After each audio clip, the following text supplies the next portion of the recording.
नमस्कार साथियों, स्वागत है आप सभी का हमारे YouTube चैनल पे। अभी राजस्थान सरकार के सामने बहुत बड़ा मुद्दा निकल के आ रहा है कि फर्स्ट ग्रेड एग्जाम पोस्टपोन होगी या नहीं होगी। आरएस वाले मुद्दे में जितना जोर लगाना था बेरोजगार नेताओं ने, युवाओं ने सारा लगा लिया। कल उनके एडमिट कार्ड जारी कर दिए गए, उसके पश्चात उनकी एग्जाम होगी, सारे काम होंगे। अब मुद्दा निकल के आ रहा है कि फर्स्ट ग्रेड की जो एग्जाम है वो नियत समय पे होगी या नहीं होगी, या आगे जा सकती है। देखो, इन चीजों को, वास्तविकताओं को देखना समझना सीखो। बातें बुरी लग सकती हैं, कड़वी लग सकती हैं, लेकिन सच यही है। कभी पुराने मुद्दे उठा के देखना, महिला आरक्षण वाला मुद्दा, किसी चीज के डॉक्यूमेंट वेरिफिकेशन वाला मुद्दा, ये सारी की सारी चीजें दो नेताओं के हाथ में चलती हैं।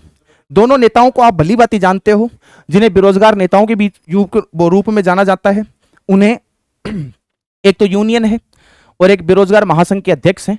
दोनों के रूप के वर्चस्व की लड़ाई के बीच में सदैव स्टूडेंट्स पिसते जाते हैं, और आज भी वही दिखाई दे रहा है जो वो चाहते हैं। ठीक है, उन्होंने क्या किया कि एक मुद्दा पकड़ लेते हैं तो दूसरा हाथों हाथ उसके विपक्ष में चला जाता है।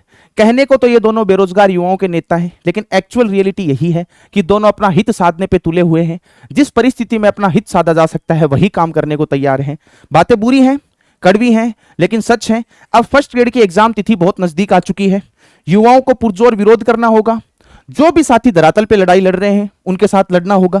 कल एक घटनाक्रम आप लोगों ने देखा होगा कि आरएस वाले जो युवा लड़ाई कर रहे थे, उस लड़ाई के दौरान कुछ पैसों को लेके, फंडिंग को लेके उनमें आपसी झड़प भी हुई, सारे काम भी हुए। उनके ऊपर आरोप लगे कि आप पैसे खा गए, सारे काम हो गए। आपको एक चीज बताऊं क्या, बेसिक तौर पे देखना कि जिस टेम्परेचर के अंदर आप लोग अपने घरों में, लाइब्रेरियों में या कोचिंग संस्थानों में एसी में बैठे थे ना, उस टाइम वही युवा 45 डिग्री टेम्परेचर के ऊपर राजस्थान यूनिवर्सिटी के कैंपस के बाहर बैठे थे। इस चीज का ध्यान रखना, ये इतना आसान नहीं होता है। आप कौन होते हैं उनके ऊपर आरोप लगाने वाले?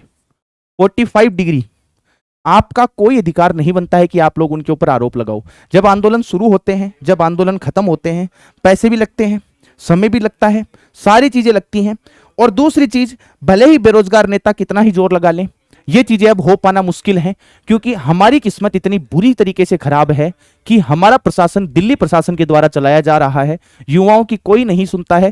कांग्रेस सरकार भले ही लाख बुरी होगी, पेपर माफिया उसके अंदर एक्टिव रहा होगा, सब कुछ खराब रहा होगा, लेकिन उस प्रशासन के अंदर एक बहुत बड़ी खासियत थी कि वो बेरोजगारों को सुनना जानती थी, समझना जानती थी। आप 20 लोगों की भीड़ एक साथ ले जाकर गहलोत जी से कुछ कहते तो वो सारी चीजें आप लोगों के सामने मान लेते थे।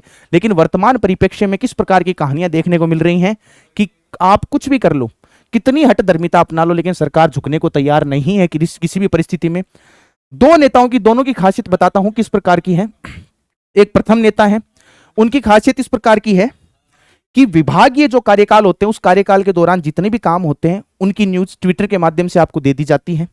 अब वो विभाग का काम है, उसके अंदर नेताजी कुछ नहीं कर सकते। ये विभागीय प्रक्रिया होती है सारी की सारी। ये चीज आप लोगों को समझनी होगी। जिस प्रकार से आपने पशु परिचर वाला देखा होगा, तो पशु परिचर वाले मुद्दे के दौरान सारी घटनाएं इस तरीके से निकल के आती हैं कि यदि आप लोग स्टे लेके नहीं आते या फिर परिणाम जारी नहीं करवाते, तो भी किसी ना किसी परिस्थिति के ऊपर विभाग वो परिणाम जारी करता, सारे काम होते, वो सारे के सारे काम विभाग के हैं। थोड़ी बातों को कम समझ पाओगे मैं जानता हूं, लेकिन समझना इन सब चीजों को कि विभागीय काम है, वो आज नहीं तो कल हो जाएंगे। आप ट्विटर के माध्यम से खुद को नेता बनाने का प्रयास मत करो।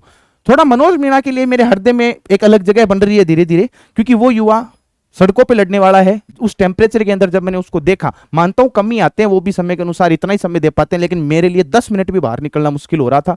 और वो लोग वहां पे गद्दे लगा के बैठे थे बाहर इस कड़ी धूप में, 45 डिग्री टेम्परेचर के अंदर, हालत खराब हो जाती है। तो मुझे जहां तक लगता है कि युवा थोड़ा सा जोर और लगाएं, थोड़ा समर्थन और दें। और देखो, गलती इनकी भी है। आपके पास 200 विधायक है, उनमें से लगभग 120 प्लस विधायक आपके बीजेपी के हैं।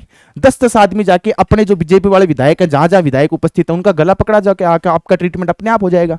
आप क्या कभी मदन राठौड़ के पास जा रहे हो, कभी किरोड़लाल मीणा जी के पास जा रहे हो, हर एक नेता को घेरना प्रारंभ कर दो, आप लोगों का काम अपने आप हो जाएगा। लेकिन वही बात है, करे कौन, वो समस्याएं निकल के आती हैं। बता रहा हूं ना, बातें थोड़ी कड़वी हैं। इन बेरोजगार नेताओं से बचना सीखो, अन्यथा बहुत समस्याएं आपको भविष्य में झेलनी पड़ेंगी। आने वाली भर्तियां बहुत कष्टदायी होने वाली हैं। बेरोजगार नेताओं से या तो उचित समय रहते दूरी बना लो तो बहुत सही रहेगा। जिस तरीके से महिला आरक्षण वाला मुद्दा दबा दिया गया था, खत्म कर दिया गया था इनके द्वारा, वैसे ही आने वाले समय पे बेरोजगारी की प्रत्येक मांग को ये उठाना चाहते हैं तो उठाएंगे, अन्यथा नहीं उठाएंगे। इस प्रकार के करते चलते रहेंगे। और आपको समझना होगा कि एक बेरोजगार नेता चूज करके चलो, इस प्रकार से काम मत करो, क्योंकि उन्होंने राजस्थान पुलिस के एग्जाम तो आगे खिसकवाई ली और अब सिलेबस और जारी करवा देंगे। सब आप समझ रहे हो सब किसकी बात कर रहा हूं, इस चीज को समझना। इन सब लोगों से बचो, आपके हितों के लिए यही रहेगा, या फिर चुपचाप बैठ के घर पे पढ़ाई करो, राजस्थान में आंदोलन करने ही बंद कर दो, है ना। काफी लोग ये भी बोल सकते हैं कि तू कौन होता है समझाने वाला, ये सारी चीजें, लेकिन ये चीजें मैंने दोनों नेताओं को बहुत करीब से देखा, इसलिए आपको समझाइए। तो मिलते हैं आपसे अगली क्लास में, तब तक के लिए धन्यवाद, जय हिंद।